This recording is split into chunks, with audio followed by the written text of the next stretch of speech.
हमारे एमएनएस बिक रहे हैं। वो लोग जिन्होंने पब्लिक रिप्रेजेंटेटिव्स, पब्लिक के फैसले करने, उनकी बेहतरी के लिए, वो पैसे भी बिक रहे हैं।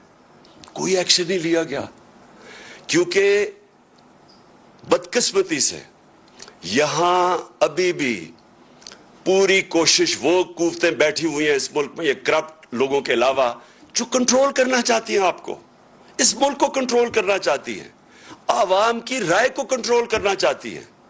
ये कभी भी इस मुल्क को, जो मैं आज कह रहा हूं, हकीकी आजादी तब मिलेगी जब एक आदमी गांव से उठ के जब अपनी वोट कहेगा कि हां, मेरी वोट से ये मुल्क में मैं आप तब्दीली ला सकता हूं।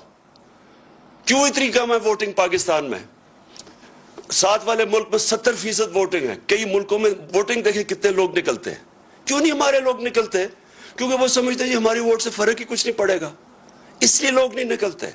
और वो ये इलेक्शन कमीशन की जो हरकतें हैं, इसकी वजह से ये कंट्रोल करते हैं बैठ के। ये जमहूरियत नहीं आने देते। हकीकी जमहूरियत का मतलब हकीकी आजादी। तो मैं ये सिर्फ आपको ये सिनारियो बता